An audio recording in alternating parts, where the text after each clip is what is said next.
మొట్టమొదటిసారిగా ఆర్థిక సంస్కరణలు వచ్చిన తర్వాత భారతదేశంలో 15 బిలియన్ అంటే దగ్గర దగ్గర 1,20,000 కోట్ల రూపాయలతో data centre AI artificial intelligence కేంద్రం పెట్టే పరిస్థితికి వచ్చారు.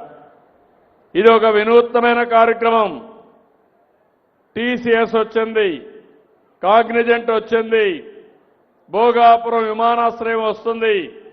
భోగాపురం విమానాశ్రయం విజయనగరానికి చాలా ఆసరాగా ఉంటుంది. ఒకప్పుడు హైదరాబాద్ ఉంది, ఎక్కడ ఎయిర్పోర్ట్ రావాలని ఆలోచించాను. ఆ రోజు శంషాబాద్లో పెట్టాను.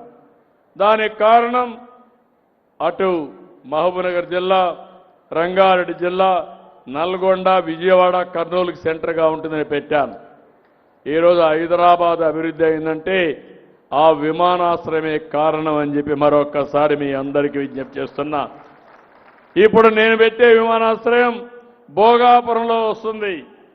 భోగాపురం విజయనగరానికి దగ్గర, మీ జిల్లాకు దగ్గర. రేపు 3 జిల్లాలు శ్రీకాకుళం, విజయనగరం, విశాఖపట్నం ఒక బ్రహ్మాండమైన నగరంగా తయారు కావడమే కాకుండా ఉపాధి అవకాశాలు మెరుగవుతాయి. మీ భవిష్యత్తు బాగుంటుందని చెప్పి కూడా నేను మీకు తెలియజేస్తున్నా.